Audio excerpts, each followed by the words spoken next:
I walked into the operating room at 4 a.m., my hands still covered in blood from last night's surgery. I'm 48 today, and I just found out that my only remaining family has tried to kill me for the second time, all for $20 million. My name is Scarlett Harris. I operate on human hearts, and within the next year, I'm going to make them lose everything they have, including their freedom. But let me back up 6 hours, because that's when my entire world shattered. I was in my office at New York Presbyterian, still in my scrubs, eating cold takeout at 10 p.m. Another 16-hour day, another life saved.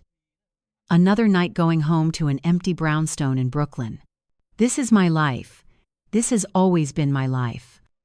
My phone buzzed. A text from my Aunt Martha, the woman who raised me after my parents died in that car crash when I was 19. The only family I had left, along with her 2 daughters, my cousins Emma and Claire. The text read, "Scarlett honey, can you come to the cabin this weekend? Family emergency. Need to discuss your father's estate. It's urgent." My father's estate. The $20 million trust fund I inherited when I turned 40. Money I never touched because I was too busy saving lives to think about wealth. Money that sat in accounts while I worked 80-hour weeks and lived off my surgeon's salary. I should have known then. I should have seen it. But I texted back, "I'll be there Saturday." That was my first mistake. I drove up to the family cabin in the Catskills on Saturday morning, 3 hours through autumn leaves and mountain roads, the cabin where we used to spend summers, the cabin where my aunt taught me to fish, the cabin that held every good memory I had left of family. Martha met me at the door with tears in her eyes. Emma and Claire were already inside, looking somber. My aunt pulled me into a hug that felt too tight, too desperate. "Scarlett, sweetheart, come in. We need to talk about something serious." We sat around the old wooden table, the same table where we used to play cards. Martha poured me coffee in my favorite mug, the one with the chipped handle. "Your father," Martha began, her voice shaking, "he had another will. One we just found. There's some complications with the inheritance." I listened. I trusted. I drank the coffee. 20 minutes later, my vision started to blur. My hands went numb. The room tilted sideways. "I don't feel right," I said, my words slurring. That's when I saw it, just for a second. A flash of something in Emma's eyes. Not concern, not fear. Anticipation. I'm a doctor. I know the signs of poisoning. My training kicked in through the fog. I forced myself to stand, stumbled to the bathroom, made myself vomit. Everything. Every drop of that coffee. I heard them outside the door. Whispering. It should have worked by now. Give it time. The dose was perfect. We can't wait too long, if she drives to a hospital. I sat on that bathroom floor, my back against the door, my heart pounding so hard I thought it would explode, the same heart I'd spent 25 years learning to repair in others. And I understood. They tried to kill me. I stayed in that bathroom for 2 hours, pretending to be sicker than I was. I listened to them panic, listened to them argue, listened to Martha, the woman who raised me, say, "We'll try again. We have to. $20 million doesn't just disappear. Try again." That word echoed in my skull, again. I pulled out my phone with shaking hands and started searching. Medical records, hospital admissions. 1 year ago, I'd been hospitalized for food poisoning after a family dinner at Martha's house in Queens. I'd thought it was bad shrimp. I'd thanked her for taking care of me. I'd recovered in 3 days and gone right back to work. But now, sitting on that cold bathroom floor, I pulled up the blood work from that hospitalization, and there it was, buried in the lab results I'd never bothered to review because I trusted the ER doctors. Traces of antifreeze. Not enough to kill me, but enough to make me violently ill. They'd tried before, a year ago, and failed. This was their second attempt. I walked out of that bathroom 3 hours later, pale and weak but alive. I told them I needed to get home, see my own doctor. Martha hugged me again, softer this time, and whispered, "Feel better, sweetheart. We love you." I drove home in silence.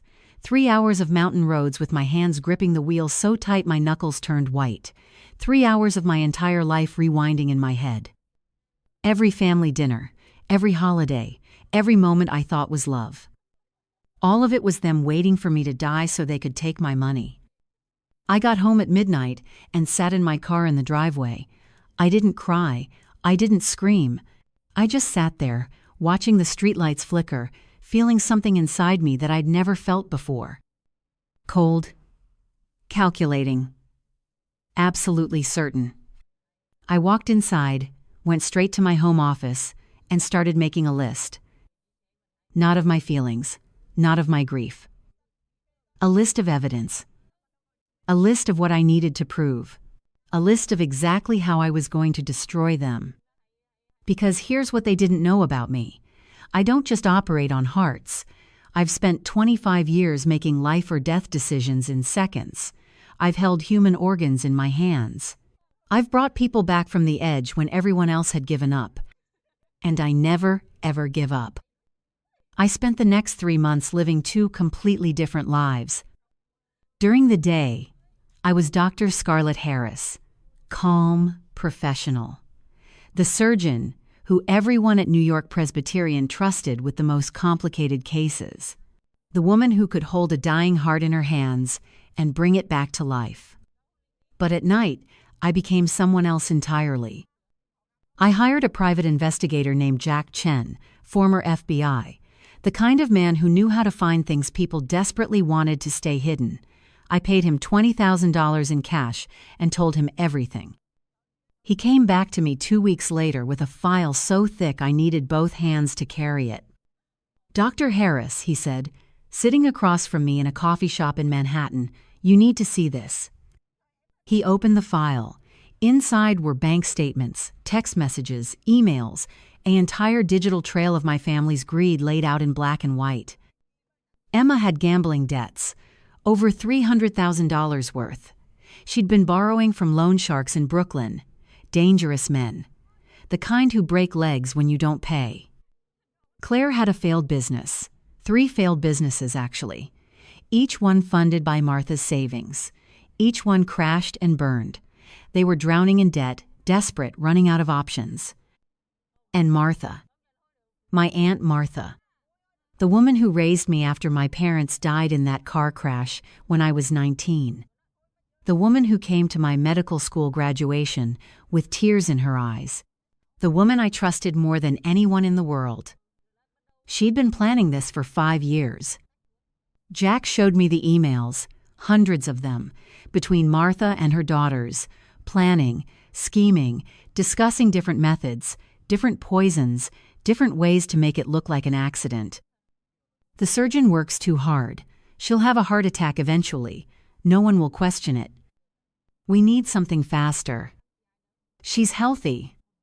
She could live another 40 years. Antifreeze in her food, small doses. It'll look like organ failure. I read every single word. Every calculation. Every cold, heartless discussion about how to kill me and take my money. There was an email from 3 years ago, right after I'd added them to my will. I'd told Martha over dinner that I was leaving everything to her and my cousins, that they were my only family, that I wanted them taken care of if anything happened to me. She'd gone home and sent this email to Emma and Claire. "It's official. When Scarlett dies, we get everything, $20 million. We just need to be patient." Patient. I sat in that coffee shop and felt something break inside me. Not my heart, something deeper. The last piece of innocence I had left. Jack reached across the table. "Dr. Harris, this is enough. We can go to the police right now. These emails, the bank records, the hospital records from your poisoning last year. It's all here. They'll be arrested by tonight." I looked at him, really looked at him, and I said something that surprised both of us. "No, not yet." "What do you mean, Not yet. I closed the file. My hands were steady. My voice was calm. I need more. I need irrefutable proof. I need them on camera. Attempting it again. I need evidence so solid that no lawyer in the world can create reasonable doubt. Jack stared at me like I'd lost my mind. You want to let them try to kill you again? I want to make sure they spend the rest of their lives in prison. Not 5 years, not 10 years. Life. Without parole. And for that, I need more than emails and bank statements. I need attempted murder on video. He shook his head. That's insane. That's suicide. No, I said, standing up. That's justice. I spent the next month preparing. I contacted a lawyer, a woman named Luna Chen who specialized in estate planning. I changed my will, not obviously, just quietly, removing Martha and my cousins, leaving everything to cancer research foundations instead. I didn't tell them. I wanted them to think the money was still within reach.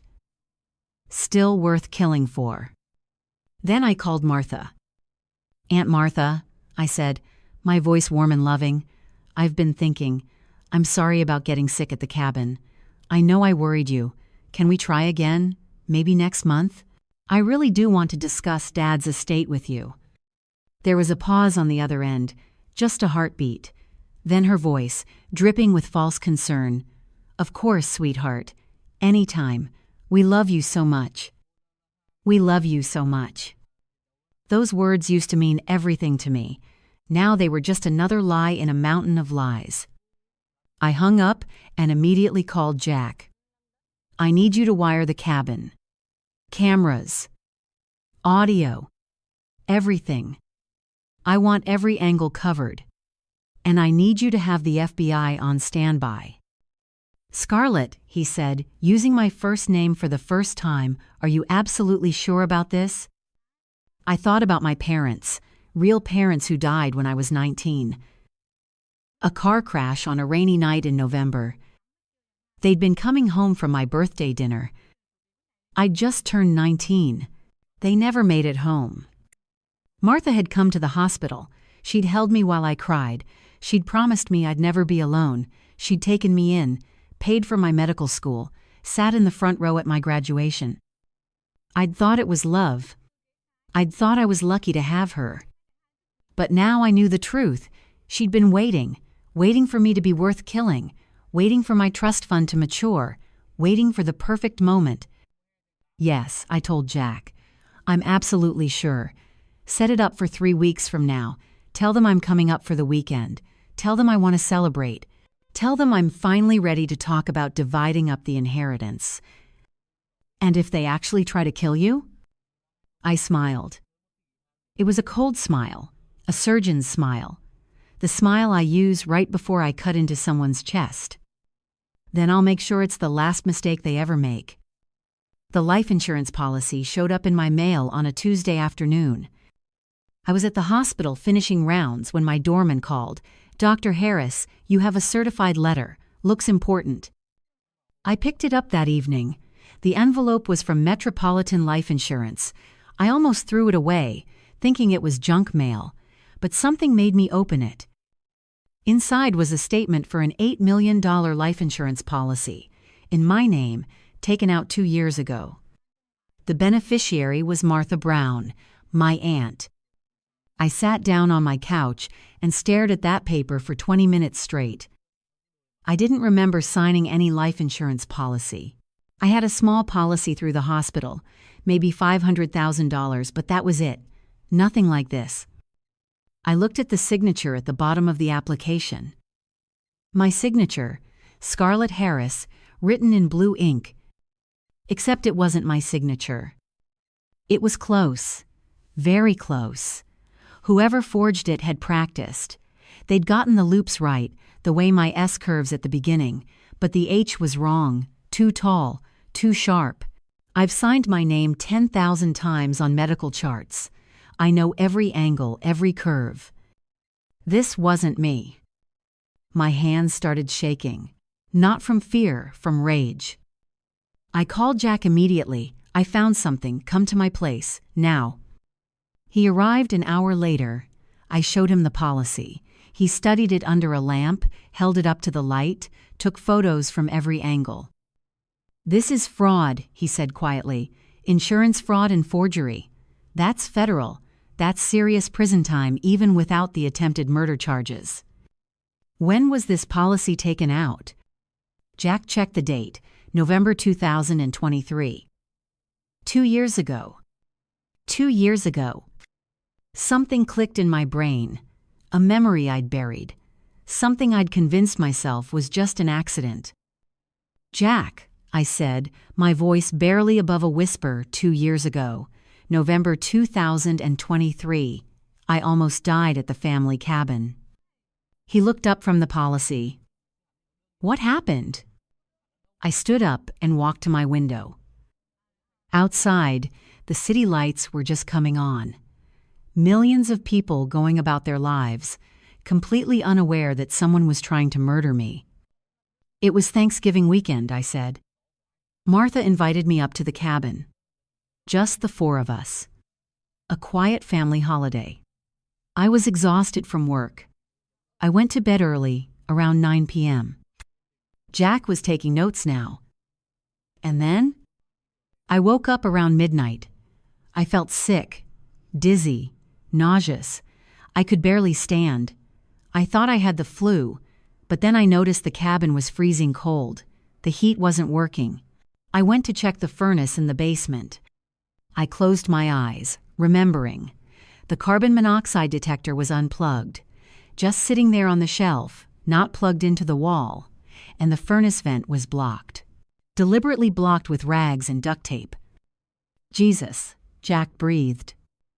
I opened all the windows, got fresh air, called Martha. She and the girls came downstairs in their pajamas, all concerned and worried. Martha called 911. The fire department came. They said it was an accident. Faulty furnace. Lucky I woke up when I did, or I would have died in my sleep. But the detector was unplugged. They said maybe it fell out. Maybe the plug was loose. I believed them. I trusted Martha. She held me that night while the EMTs checked me over.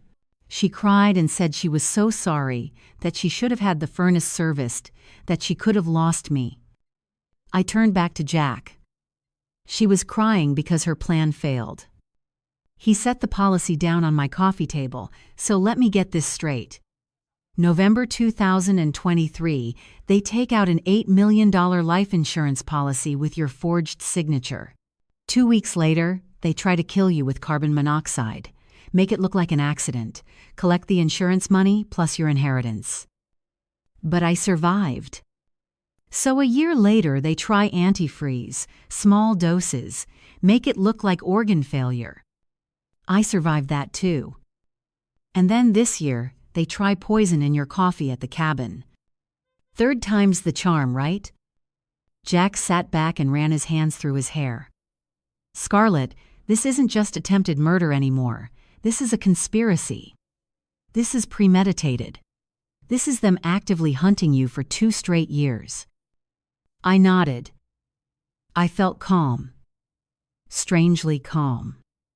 Like I was in the operating room, looking down at an open chest, seeing exactly what needed to be done. "I need you to pull the 911 records from that night. The fire department report? Photos of the furnace. I need proof that the carbon monoxide detector was unplugged and the vent was blocked. I need evidence that it wasn't an accident. I'm on it. And I need handwriting analysis on this insurance policy. Expert testimony that the signature is forged. Already planning on it." I picked up the policy and stared at that fake signature. My name. Written by someone who wanted me dead. "Jack, how much evidence do we have now?" He counted on his fingers. The emails planning your murder, the bank records showing their debts, your hospital records from the antifreeze poisoning, the 911 call and fire department report from the carbon monoxide incident, the forged insurance policy, And in 3 weeks, we'll have video of them trying to poison you again. Is it enough? He looked at me with something like respect. It's enough to put them away for life. Multiple counts of attempted murder. Conspiracy to commit murder. Insurance fraud. Forgery. The FBI is going to have a field day with this case. I smiled. Good. Because I want them to understand something. I want them to know that every single breath they took for the last 2 years, every moment they thought they were getting away with it, I was building a case against them, brick by brick, piece by piece. When do we move? 3 weeks. I'm going back to that cabin. And this time, I'm walking out alive. And they're walking out in handcuffs. I requested my financial records on a Wednesday morning. For the past 12 years, Emma had been managing my trust fund she'd offered when I was 36, fresh out of my surgical fellowship, drowning in work. You don't have time for this, Scarlett. Let me handle it. I studied finance at NYU. I'll take care of you. I'd said yes. I'd trusted her. I'd signed the power of attorney papers and never looked back. That was my mistake. I called my bank at 9 a.m. This is Dr. Scarlett Harris. I need complete statements for my trust account. Every transaction for the past 12 years. I want it all. The account manager hesitated. Dr. Harris, your authorized representative, usually handles these requests. I'm revoking that authorization. Today. Right now, send me everything. The files arrived by email 3 hours later. Hundreds of pages, thousands of transactions, 12 years of my money, managed by someone I thought I could trust. I opened the files during my lunch break. I had 40 minutes between surgeries. Just enough time to see how deep the betrayal went. The trust had started at $20 million when I turned 40. Standard investments, bonds, index funds, safe, steady growth. That's what Emma had promised me. Conservative strategy. Long-term gains. You'll never have to worry about money. I scrolled through the statements. Year 1 looked normal. Standard management fees. Reasonable returns. Year 2 was when it started. Small withdrawals at first. $10,000 here. $15,000 there. Listed as management fees and administrative costs. Nothing that would raise red flags. Nothing that would make me suspicious. But then I did the math. Standard management fees for a trust this size should be about 1% annually. Maybe $200,000 a year. Reasonable. Expected. Emma had been taking $400,000 a year. Sometimes more. I pulled out my calculator. My hands weren't shaking anymore. They were steady, surgeon's hands. The same hands that had saved over 2,000 lives in my career. 12 years. $400,000 per year average. Some years less. Some years more. $4.8 million. Gone. I sat there in my office, staring at that number. $4.8 million, stolen from me by my own cousin over 12 years. While I was working 80-hour weeks. While I was saving lives. While I was trusting her. But that wasn't even the worst part. I kept reading, digging deeper into the transactions, following the money trail. In November 2023, right before the carbon monoxide incident, Emma had withdrawn $500,000, a single massive withdrawal, listed as emergency expenses. What emergency? What could possibly justify $500,000? I called Jack. I need you to trace a transaction. November 15, 2023, $500,000 withdrawn from my trust account. I need to know where that money went. He called me back 2 hours later. I was in surgery, my hands inside a patient's chest, replacing a damaged valve. My phone buzzed in my locker. I didn't see the message until 8 p.m. Scarlett. Call me. Urgent. I called from my car in the hospital parking garage. "Where did the money go?" I asked. Jack's voice was tight. "You're not going to like this." "Tell me." $200,000 went to a company called Safeguard Security Systems. They install high-end surveillance equipment. Cameras, alarms, the works. My blood went cold. They were securing the cabin. That's what I think. They wanted to make sure no one saw what they were planning. No witnesses. No security footage showing them tampering with the furnace. And the other $300,000? Silence on the other end. Then, $150,000 went to a company called Mountain View Funeral Services. It's a funeral home in upstate New York. They prepaid for your funeral, Scarlett. They picked out your casket, chose your burial plot, wrote your obituary. I closed my eyes. The parking garage was empty except for my car. Somewhere above me, the hospital glowed with light. People were being saved. Lives were being extended. Hope was being restored. And my family was planning my funeral. What about the last $150,000? Legal fees. They hired an estate attorney, drew up papers to expedite the inheritance transfer. They wanted to make sure they could access your money within days of your death, not months. I sat there in silence. The engine was off. The heat was gone. I was cold, so cold. "Jack," I said quietly, "they weren't just trying to kill me. They were planning it, step by step, like a business transaction." "I know." The surveillance at the cabin, the prepaid funeral, the estate lawyer. This wasn't passion. This wasn't a moment of weakness. This was calculated. That's what makes it first-degree murder in the eyes of the law. Premeditation. Planning. They're going to prison for life, Scarlett. I started the car. The engine roared to life in the empty garage. Not yet, they're not. We still need them on camera. We still need that final piece of evidence. When? I checked my calendar on my phone. 2 weeks until I was scheduled to go back to the cabin. 2 weeks until they would try again. "Soon," I said. "Very soon." I drove home through the city. Past restaurants where families were eating dinner together. Past parks where children played. Past lives that were normal and safe and built on trust. I used to have that, a family, people I thought loved me. Now I had a file folder full of evidence and a heart that had turned to ice. But that was okay. Ice was good. Ice was what I needed to finish this. I installed the recording device in Martha's kitchen on a Sunday afternoon. She'd invited me over for dinner, just a casual family meal. "I miss you, sweetheart. You work too much. Come have a home-cooked dinner with your family." Family. That word tasted like poison now. I arrived at her house in Queens at 2 p.m. with a bottle of wine and a smile on my face. Martha hugged me at the door.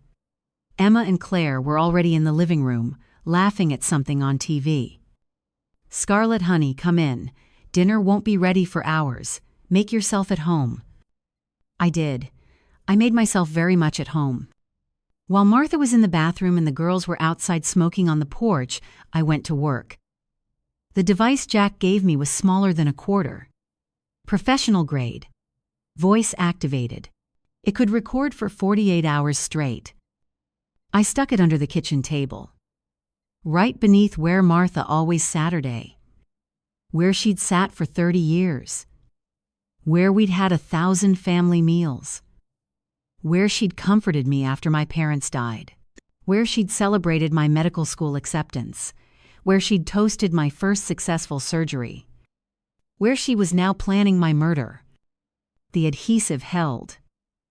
The device was invisible. Perfect. I joined them for dinner. We ate roasted chicken and mashed potatoes. We talked about work and weather and nothing important. I smiled. I laughed.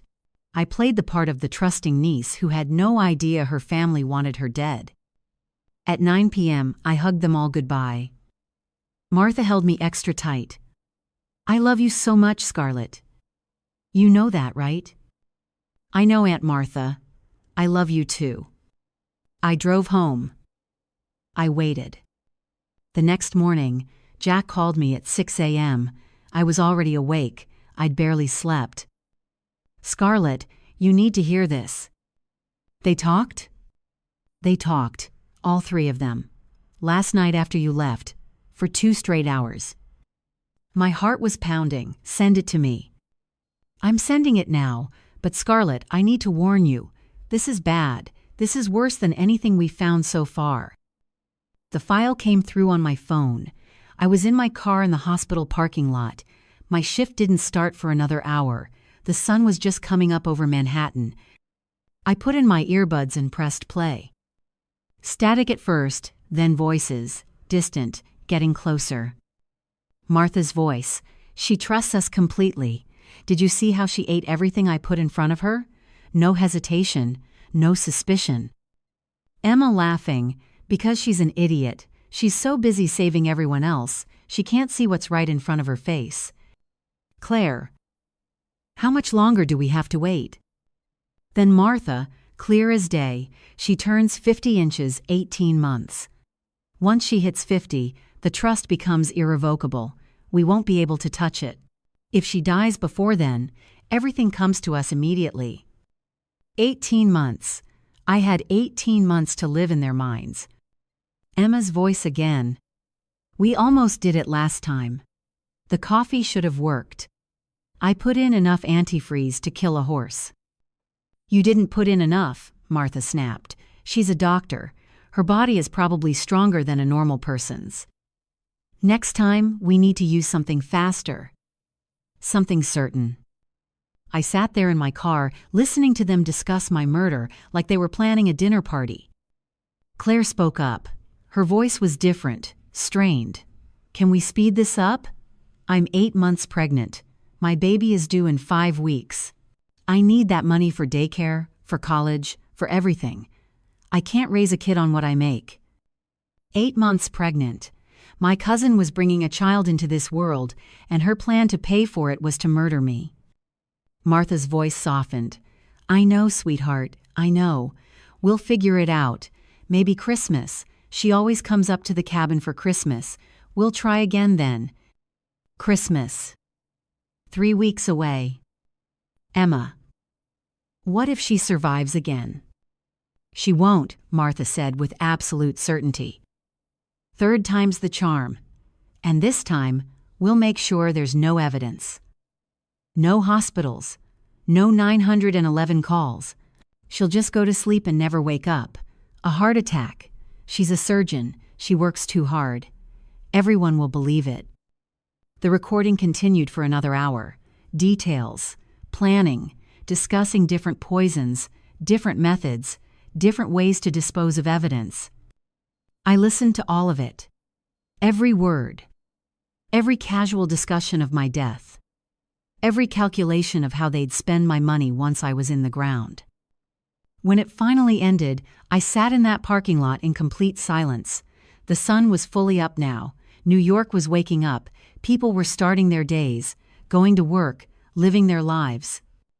I looked at my hands on the steering wheel, surgeon's hands, hands that had saved over 2,000 lives, hands that were shaking now, not from fear, but from a rage so deep I couldn't breathe.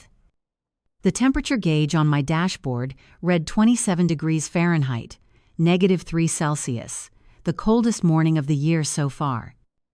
I opened my car door and stepped outside. The cold air hit me like a slap. I stood there in the freezing parking lot, feeling the wind cut through my jacket, feeling my breath turn to fog, feeling my heart pound against my ribs. And for the first time since I discovered their plan, I smiled. Because I was alive. My heart was still beating. And in 3 weeks, at that cabin, with cameras recording every moment, they were going to try one last time. And I was going to make sure it was the biggest mistake they ever made. I walked into Luna Chen's law office on a Tuesday morning at 10 a.m. She was the best estate lawyer in Manhattan. 60 years old, sharp as a scalpel. The kind of woman who'd built her career on protecting people from the exact kind of predators that were hunting me. "Dr. Harris," she said, shaking my hand. "Jack told me you'd be coming. Please, sit down." I sat across from her desk. Through the windows I could see the East River, boats moving slowly through gray water. The city continuing on, completely unaware that I was about to erase my family from my life forever. "I need to change my will," I said. "Completely. Today." Luna pulled out a fresh legal pad. "Tell me what you want." I took a breath. "Everything. My entire estate, the $20 million trust fund, my brownstone in Brooklyn, my investment accounts, my life insurance, my retirement funds, every single asset I own. I want it all to go to the American Breast Cancer Research Foundation." She wrote it down without reaction. "May I ask why this particular charity?" "My mother died of breast cancer when I was 19. She was 47 years old, same age I am now. She fought for 3 years. I watched her waste away in a hospital bed while I was supposed to be studying for my pre-med exams." Luna nodded. "And your current beneficiaries?" "Martha Brown, my aunt, Emma Brown, and Claire Brown, my cousins. They're currently set to inherit everything. I want them removed. Completely. They get nothing." "Nothing at all?" "Not a single dollar. Not my jewelry. Not my furniture. Not even my medical textbooks. Everything goes to cancer research. Every cent." She studied me for a long moment. "Dr. Harris, I have to tell you, this is unusual. Most people leave at least something to family members, even if there's been a falling out." "There hasn't been a falling out," I said quietly. "They've tried to kill me 3 times. They've stolen nearly $5 million from me. They've forged insurance documents in my name. And they're planning to try again in 2 weeks." Luna set down her pen. "I see. I need this will to be ironclad. No loopholes. No way for them to contest it. I need it so legally solid that when they're sitting in prison, when they realize they murdered me for nothing, there's no lawyer in the world who can help them." Jack filled me in on the situation. "I've been working on this for the past week. I promise you, Dr. Harris, this will is bulletproof. If anything happens to you, your family won't see a penny." I signed the new will at 11 a.m. Every page, every line, my real signature, not the forged one on that fake insurance policy. When it was done, Luna made copies. One for her files, one for me, one to be held in a secure safety deposit box. "When does this take effect?" I asked. "The moment you signed it. As of right now, Martha Brown and her daughters have no claim to your estate." I stood up, shook her hand. "Thank you." "Dr. Harris," she said as I reached the door. "Be careful, please." I smiled. "I'm always careful. I'm a surgeon." The next day, Jack and I drove up to the cabin. Just the 2 of us. Martha and the girls didn't know we were coming. They were in the city, going about their lives, planning my Christmas murder. We had 3 days to turn that cabin into a surveillance fortress. Jack brought everything: professional-grade cameras, audio equipment, carbon monoxide sensors, motion detectors, all of it connected wirelessly to a secure server that fed directly to the FBI field office in Albany. We installed cameras in every room, hidden in smoke detectors, built into picture frames, embedded in the ceiling beams. 6 cameras total, every angle covered. 4 Kelvin's resolution. Night vision. Audio so clear you could hear a whisper from across the room. "The FBI will be monitoring in real time," Jack explained as he adjusted a camera in the kitchen. "The moment they see anything suspicious, they'll move in. You'll have agents less than 5 minutes away, staged at a command post 2 miles down the road." I watched him work. This man I'd hired 6 months ago as a private investigator had become something more, an ally, maybe even a friend. What if they don't try anything? I asked. What if they get suspicious? What if they know something's wrong? Jack looked at me. Then we wait. We try again. But Scarlett, these people have been planning this for years. They're not going to stop now. They're desperate. Desperate people make mistakes. We installed carbon monoxide sensors in every room, professional grade, hospital-level sensitivity. If the oxygen level dropped even 1% below normal, alarms would trigger. Not in the cabin where Martha could disable them. In the FBI command post, in Luna's office, on my phone. If they try carbon monoxide again, Jack said, you'll know within seconds, and so will every federal agent in a 50-mile radius. We finished on Thursday evening. 3 days of work. The cabin looked exactly the same. Nothing out of place, nothing suspicious. But now it was a trap. A perfect, inescapable trap. I stood in the living room where I'd spent so many childhood summers, where Martha had taught me to play chess, where Emma and Claire and I had built blanket forts and told ghost stories, where I'd felt safe and loved and like I belonged to something. Are you okay? Jack asked. I looked around one last time. At the cameras I couldn't see. At the sensors monitoring the air. At the evidence that would either save my life or document my murder. I'm fine, I said. Let's go home. We drove back to the city in silence. I had 10 days until Christmas. 10 days until I would return to that cabin. 10 days until my family would try to kill me one final time. And 10 days to make peace with the fact that when it was over, I would have no family left at all. I arrived at the cabin on Christmas Eve at 6 p.m. The snow was falling heavy, 3 inches already on the ground, the kind of perfect white Christmas that looks beautiful in movies but makes the roads dangerous and help very far away. Martha met me at the door with open arms. Scarlett, sweetheart, you made it.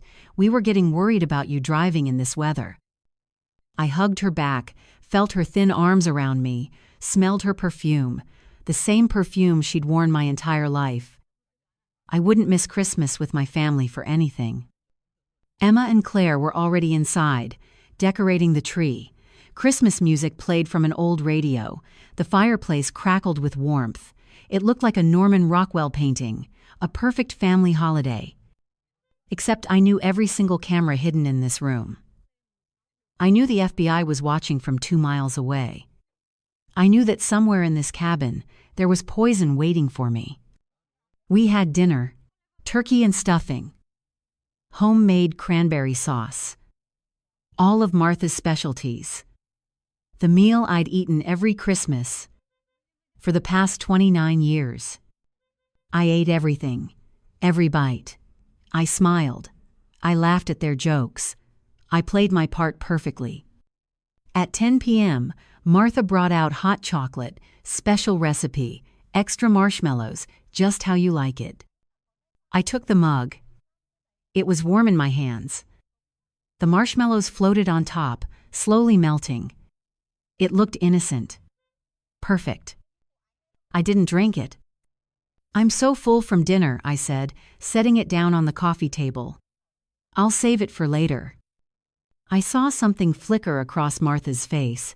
Disappointment, frustration, but it was gone in a second, replaced by her warm smile. Of course, honey, whenever you're ready. At midnight, I went to bed.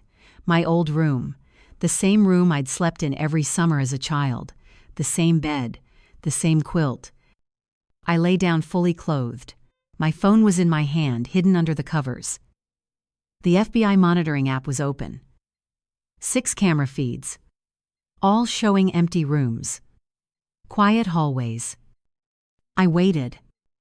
At 2:14 a.m., my phone buzzed. Carbon monoxide alert. Living room. Levels rising. I opened the camera feed. The living room was filled with a faint haze, and there, clear as day, was Emma standing by the fireplace. She'd stuffed something up the chimney. Rags, newspapers. blocking the flue completely. Claire was turning the gas fireplace to maximum. The flames roared higher. The carbon monoxide had nowhere to go but into the cabin. And Martha was sitting on the couch, pouring 3 glasses of champagne. I watched them through my phone screen, watched Emma check the vents in my bedroom door to make sure the gas would flow in, watched Claire rub her pregnant belly and smile, watched Martha raise her glass in a toast. "To new beginnings," Martha said. "To a better life. To finally getting what we deserve." They clinked their glasses together, celebrating my death. I got out of bed, moved silently to the side door of my room, the one that led directly outside, the door they'd forgotten about. I stepped out into the snow in my socks. The cold bit into my feet immediately. My breath came out in clouds. The temperature was 19 degrees Fahrenheit, 7 below 0 Celsius. I walked around to the front window. Looked in. They were still there, still drinking, still celebrating. Emma was checking her watch every few minutes, calculating, timing how long it would take for the carbon monoxide to kill me in my sleep. I knew the answer. I'm a cardiologist. I've studied every possible way a heart can fail. Carbon monoxide poisoning in a sealed room with a blocked chimney and maximum gas flow. A healthy adult. Sea level. Room temperature. 47 minutes. They thought they had it all figured out. They thought I was dying right now, sleeping peacefully while poison filled my lungs. I opened the front door and walked inside. The look on their faces was worth every moment of the past 6 months, every sleepless night, every moment of betrayal and rage. Pure shock. Pure terror. Emma dropped her champagne glass. It shattered on the hardwood floor. Claire's mouth fell open. Her hand instinctively went to her belly, protecting her unborn child. Martha just stared at me, frozen, her glass still raised halfway to her lips. I stood there in the doorway, snow melting off my clothes, my white blouse still stained with blood from the surgery I'd performed that afternoon. A triple bypass, saved a 63-year-old man's life, added years to his time with his grandchildren. "Your timing is off," I said quietly. My voice was steady, calm, a surgeon's voice. "It takes 47 minutes for carbon monoxide levels to kill a healthy cardiologist in these conditions. You checked your watch at 31 minutes. You were celebrating 16 minutes too early." Martha found her voice first. "Scarlett, I don't know what you're talking about. The fireplace must be malfunctioning. We didn't know. We would never." "Stop," I said. The word cut through the room like a scalpel. "Just stop." I pulled out my phone, showed them the CO sensor readings, showed them the camera feed of Emma blocking the chimney, showed them everything. "I've been recording you for 6 months," I said. "Every phone call, every email, every conversation. The forged insurance policy, the stolen money, the recordings of you planning my murder. All of it." Emma's face went white. "Scarlett, please, we can explain." "The FBI has been watching for the past 3 hours," I continued. "They're 2 miles away. They've recorded everything that happened here tonight. Attempted murder, conspiracy, insurance fraud. You're going to prison. All 3 of you." Claire started crying. "My baby. Please. I have a baby coming." I looked at her. 8 months pregnant. Planning to raise a child on money stolen from my corpse. "You should have thought about that," I said, "before you tried to murder me." Outside, I heard the sound of vehicles. Multiple vehicles. Coming up the mountain road fast. The FBI was here. The headlights cut through the snow outside. Red and blue flashing lights painted the cabin walls. Martha lunged toward me, not to attack, to beg. She fell to her knees on the hardwood floor, her hands clasped together like she was praying. "Scarlett, please. Please. We can fix this. We can explain. It was a mistake. We were desperate. We didn't mean." You didn't mean to murder me? I said. You didn't mean to poison my coffee?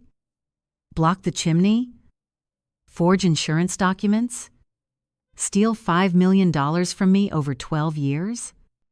She was crying now, real tears streaming down her face.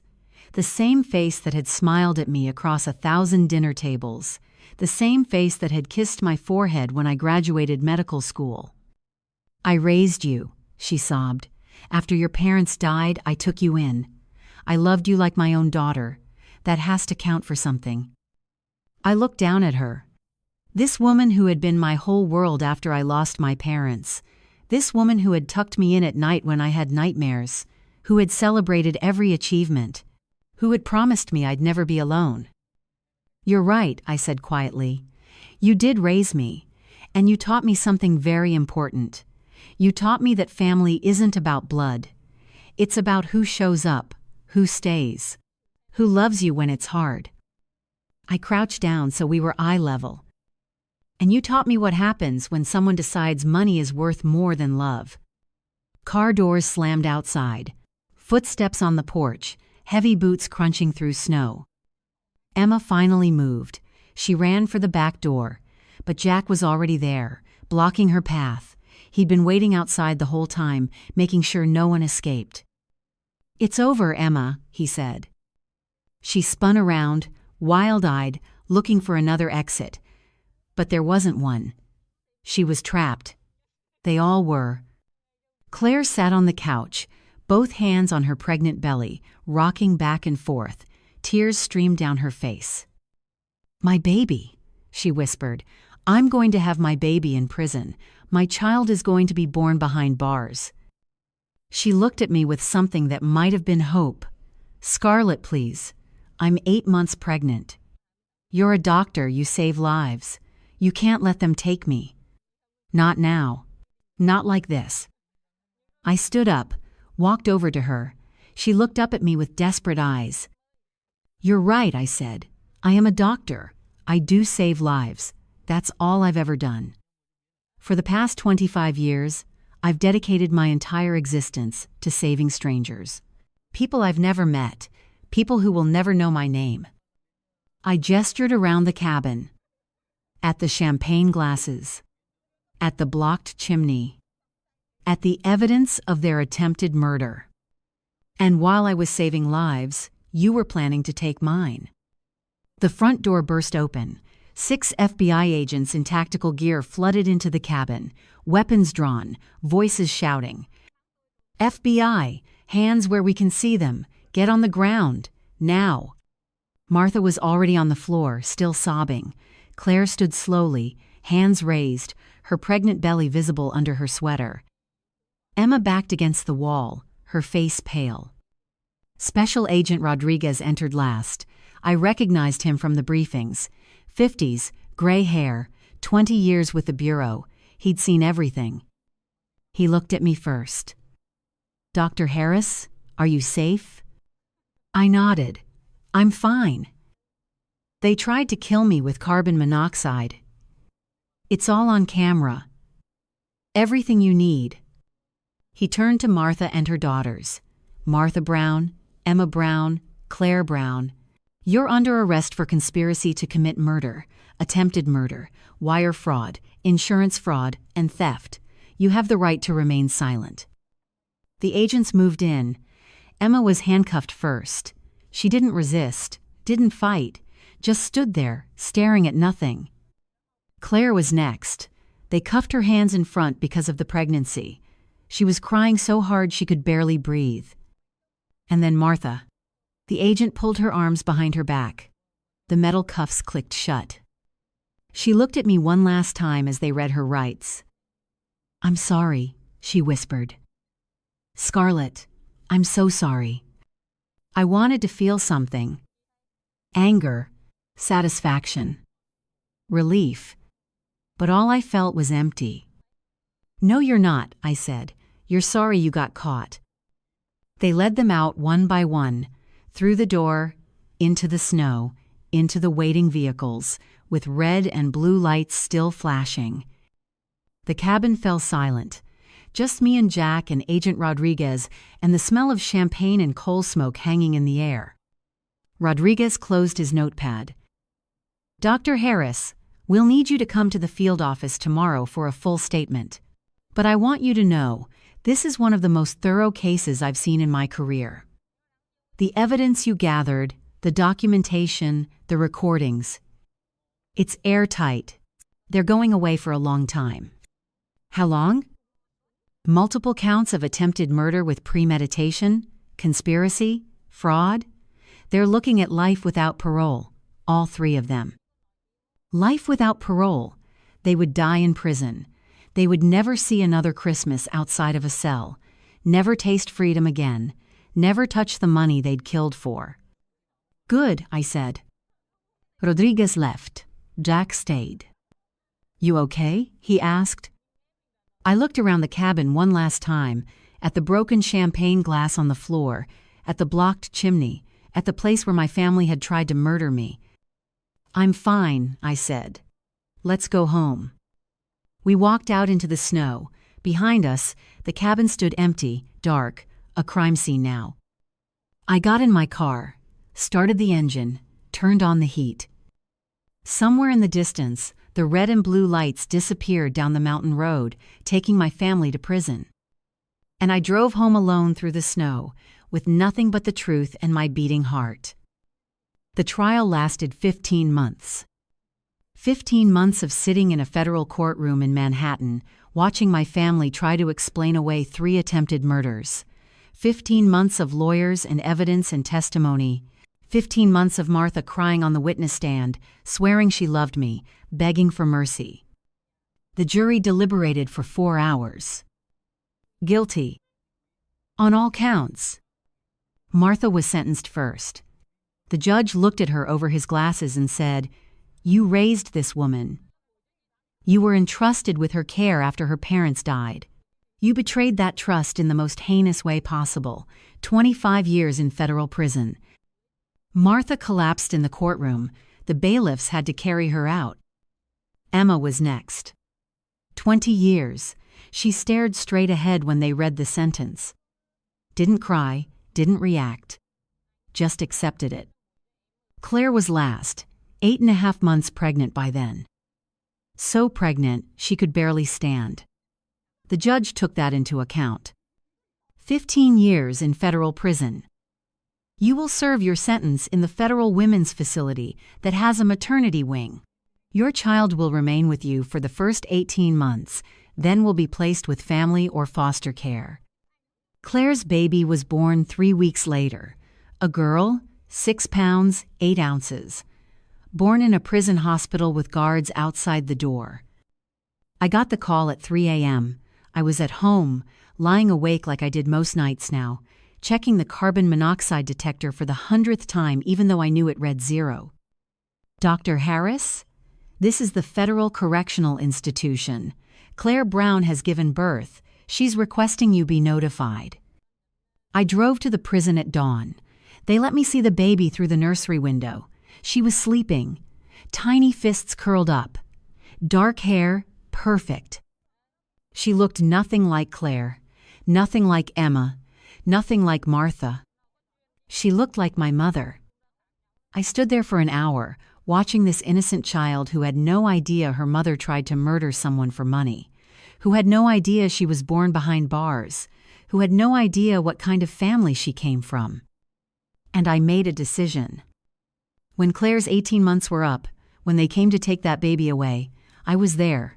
I'd already filed the paperwork, already passed the background checks, already prepared a room in my brownstone. I adopted her. Not because I forgave Claire. Not because I wanted to preserve some twisted sense of family, but because I refused to let another child grow up thinking that blood relatives were supposed to love you while secretly planning your death.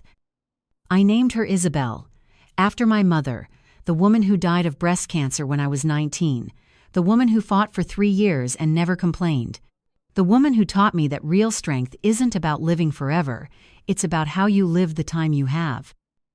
Isabel is 3 years old now. She calls me Mama. She doesn't know about Claire. She doesn't know about the trial. She doesn't know that her biological mother is in prison for trying to kill me. Maybe I'll tell her someday. When she's old enough to understand. When she's old enough to know that family isn't about blood, it's about who shows up, who stays, who loves you when it's hard. For now, she's just my daughter. And I'm teaching her a different kind of family. One built on truth instead of greed. The $20 million went to the American Breast Cancer Research Foundation. Every single dollar. The trust fund, the investments, everything. I signed the papers the day after the sentencing. Luna called me when the transfer was complete. Dr. Harris, the foundation wants to name a research wing after you. Name it after my mother, I said. Eleanor Harris. She's the one who should be remembered. I still operate on hearts every day. Still wear white scrubs. Still work 80-hour weeks at New York Presbyterian. I've performed over 2,400 surgeries now. 2,400 hearts that stopped working.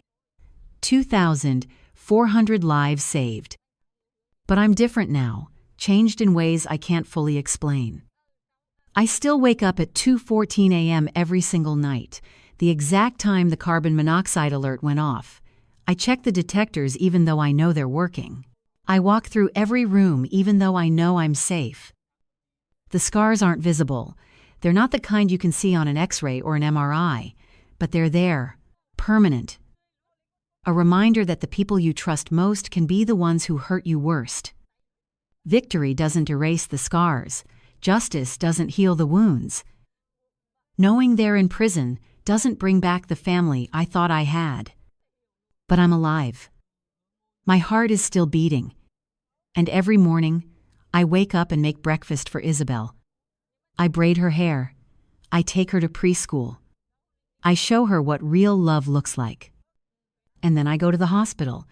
I scrub in. I open another chest. I hold another heart in my hands. And I remind myself of the truth I learned through all of this. The hearts that are truly worth saving are not the ones connected to you by blood. They're the hearts of strangers. People who will never hurt you. People who will never betray you. People who are just trying to survive another day. Claire writes me letters from prison. I don't read them. Emma has tried calling. I don't answer. Martha sends birthday cards for Isabel. I throw them away. They made their choices, they're paying the price. And while they rot in prison cells, regretting every decision that led them there, I'm raising a daughter who will never have to learn what aunt or cousin meant in my old life. She'll learn what family should be, what love should look like, what it means to save lives instead of taking them. And maybe that's the real victory. Not revenge, not justice, but breaking the cycle, building something better, teaching the next generation that some things are worth more than money. Like love, like trust. Like the simple act of waking up each morning with a beating heart and choosing to save someone else's. That's my inheritance now, not $20 million, not a cabin in the mountains or a family name. Just life. Real, messy, beautiful life. And I'm going to live every second of it.